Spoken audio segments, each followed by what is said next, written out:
नमस्कार दोस्तों, स्वागत है आप सभी का हमारे YouTube चैनल पर।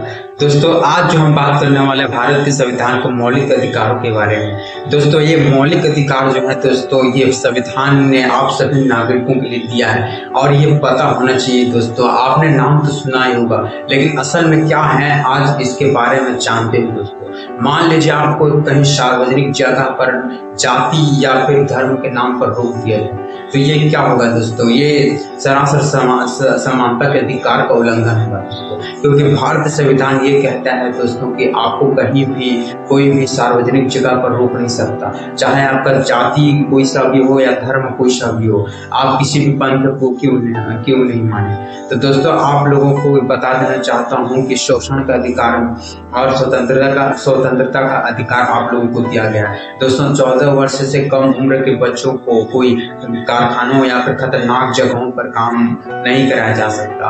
और दोस्तों, आप लोग को ये भी बता देना चाहता हूँ, स्वतंत्रता का अधिकार दोस्तों, आपको बोलने का अधिकार है। आप सरकार की नीतियों, चाहे आप कुछ भी सार्वजनिक जो कि मुद्दे हों उस पर अपना विचार रख सकते हैं। दोस्तों, आप लोगों को कोई रोक नहीं सकता। तो दोस्तों, आप लोगों को बता देना चाहता हूँ मौलिक अधिकारों के बारे में। तो सर्वप्रथम दोस्तों, पहले 7 मौलिक अधिकार थे, लेकिन अब वर्तमान में 6 हो गए हैं, जो कि संपत्ति के अधिकार को हटा दिया गया है। तो 44वें संविधान संशोधन में दोस्तों यह किया गया, जो कि 1978 में हुआ था दोस्तों, संपत्ति का अधिकार को।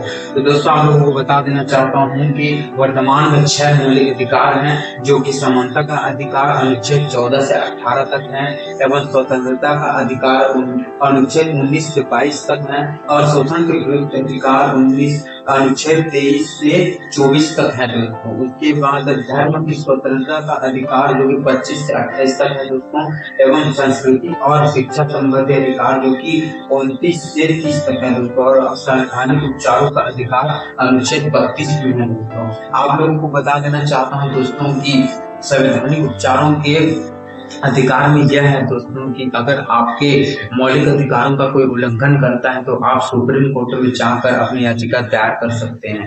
दोस्तों, यह संवैधानिक उपचारों का जो अधिकार है वो आप लोगों को दिया गया है। और दोस्तों, इसके बारे में अगर हम बात करें, अगर स्वतंत्रता का अधिकार के बारे में, तो दोस्तों आप लोग कहीं भी सार्वजनिक मुद्दों हो, चाहे सरकार की नीति हो, चाहे कुछ भी हो, अपनी अभिव्यक्ति व्यक्त कर सकते हैं। दोस्तों, आप लोगों को ये बता देना चाहता हूँ दोस्तों कि मौलिक अधिकार संविधान आप लोगों को एक बुनियादी ढांचा देता है, जो कि आप लोगों को मजबूत बनाता है दोस्तों, और आप लोगों को न्याय दिलाता है, और न्याय के विरुद्ध न्याय दिलाता है दोस्तों। तो इसके बारे में हम डिटेल से जानने वाले हैं दोस्तों, आप लोगों को नोट्स से सहित देने वाले हैं। तो आप लोग जरूर देखिए इस नोट्स को। तो इस नोट्स में आप लोगों को पूरी तरह डिटेल से अनुच्छेदों के बारे में आप लोगों को अच्छी तरह से समझाया जाएगा। तो बने रहिए इस वीडियो में। भारतीय संविधान के मौलिक अधिकार दोस्तों, भाग 3 में जो कि मौलिक अधिकार दिया गया है दोस्तों, जिसको मैग्ना कार्टा भी कहा जाता है, अनुच्छेद 12 से 15 तक है दोस्तों, जो कि ये अधिकार नागरिकों की सुरक्षा और स्वतंत्रता के लिए महत्वपूर्ण है दोस्तों। तो पहले 7 मौलिक अधिकार थे दोस्तों, जो कि 44वें संविधान संशोधन में 1978 द्वारा, जो कि संपत्ति के अधिकार को मौलिक अधिकारों की सूची से हटा दिया गया है। अब यह कानूनों का अधिकार है दोस्तों, कानूनी अधिकार है। तो 6 मौलिक अधिकार है दोस्तों, जो कि समानता का अधिकार, जो कि अनुच्छेद 14 से 18 तक है, जो कि अनुच्छेद 14 में यह दिया गया है कि दोस्तों कि कानून के सामने सभी समान हैं और सबको कानून का समान संरक्षण मिलेगा। अनुच्छेद 15 में यह दिया गया है दोस्तों कि धर्म, जाति, लिंग, जन्म स्थान या मूल वंश के आधार पर किसी से कोई भेदभाव नहीं होगा। और अनुच्छेद 16 में ये दिया गया है दोस्तों कि सरकारी नौकरियों में सभी नागरिकों को समान अवसर मिलेंगे। अनुच्छेद 17 में अस्पृश्यता मतलब छुआछूत को पूरी तरह से खत्म कर दिया गया है दोस्तों, और इसका कोई भी रूप दंडनीय अपराध होगा। अनुच्छेद 18 में यह दिया गया है दोस्तों कि राज्य द्वारा सेना या शिक्षा से संबंधित उपाधियों के अलावा कोई अन्य उपाधि नहीं दी जाएगी। और दूसरा, स्वतंत्रता का अधिकार में अनुच्छेद 19 आ जाता है दोस्तों, जो कि बोलने, इकट्ठा होने, संगठन बनाने, कहीं भी आने जाने और रहने की आज़ादी दी गई है दोस्तों भारतीय नागरिकों को। और अनुच्छेद 20 में यह दिया गया है दोस्तों कि अपराधों के लिए कुछ सुरक्षा, जैसे कि गलती की मतलब एक गलती के 2 बार सज़ा नहीं दी जा सकती। और अनुच्छेद 21 में यह दिया गया है दोस्तों कि जीवन जीने और व्यक्तिगत आज़ादी का अधिकार है सभी को।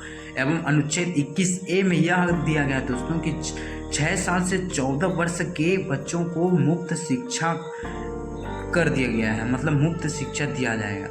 तो दोस्तों अब हम अनुच्छेद जो कि 22 में देखते हैं दोस्तों, जो कि गिरफ्तारी और हिरासत से कुछ सुरक्षा, जैसे गिरफ्तारी का कारण जानने और वकील से मिलने का अधिकार दिया गया है।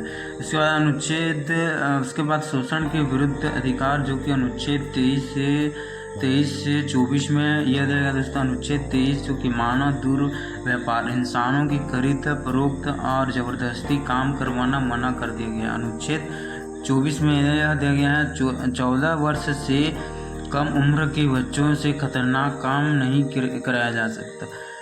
और चौथे, धर्म की स्वतंत्रता का अधिकार, जो कि अनुच्छेद 25 से 28 तक यह है, जो कि अनुच्छेद 25 कोई भी धर्म मानने और पालन करने और प्रचार करने की आज़ादी दी गई है। अनुच्छेद 26, धार्मिक समूह अपने धार्मिक कार्यों का प्रबंधन कर सकते हैं। अनुच्छेद 27, किसी भी को किसी खास धर्म के प्रचार के लिए टैक्स देने के लिए मजबूर नहीं किया जाएगा। अनुच्छेद 28, सरकारी शिक्षा संस्थाओं में कोई धार्मिक शिक्षा नहीं दी जाएगी। और 5वां, संस्कृति और शिक्षा संबंधी अधिकार, जो कि अनुच्छेद 29 से 30 तक दिया गया है। अनुच्छेद 29, भारत के किसी भी हिस्से में रहने वाले नागरिकों के लिए किसी भी समूह को जिनकी अपनी खास भाषा हो, लिपि या संस्कृति है, उसे बनाए रखने का अधिकार है। अनुच्छेद 30, सभी अल्पसंख्यक समुदायों को अपनी पसंद के शिक्षण संस्थान स्थापित करने का और चलाने का अधिकार है। संवैधानिक उपचारों का अधिकार, जिसमें अनुच्छेद 32 आ जाता है। अनुच्छेद 32 यह बोलता है कि अगर किसी मौलिक अधिकार का उल्लंघन होता है तो आप सीधे सुप्रीम कोर्ट या हाई कोर्ट जा सकते हैं। कोर्ट आपके अधिकारों को लागू करवाने के लिए आदेश, जो कि रिट बोलते हैं, उसको जारी कर सकता है और इसे संविधान की आत्मा या हृदय भी कहा जाता है। तो ये रहा दोस्तों भारतीय संविधान के 6 मौलिक अधिकारों के बारे में। और मौलिक अधिकारों के जो प्रतिबंध और कानून बनाने की जो संसदीय शक्ति है, उसके बारे में भी जान लीजिए दोस्तों, जो कि महत्वपूर्ण है। अनुच्छेद 33 यह बोलता है कि संसद को यह अधिकार देता है कि वह सशस्त्र बलों, अर्धसैनिक बलों, पुलिस बलों आदि के मौलिक अधिकारों को सीमित कर सके। अनुच्छेद 34 जो कि मार्शल लॉ, सैन्य शासन लागू होने पर मौलिक अधिकारों पर प्रतिबंधों से संबंधित है। अनुच्छेद 35 यह कहता है कि संसद को यह शक्ति देता है कि वह मौलिक अधिकारों से संबंधित कुछ विषयों पर कानून बना सके, जबकि राज्यों के विधानमंडलों को यह शक्ति नहीं दी गई है। तो ये रहा दोस्तों भारतीय संविधान के मौलिक अधिकारों, जो कि आप लोगों को स्पष्ट रूप से समझ आ गया होगा, जो कि हम लोग यहाँ पर डिटेल्ड रूप से देखे हैं। तो आप लोगों को वीडियो कैसे लगा ज़रूर बताएं कमेंट्स में।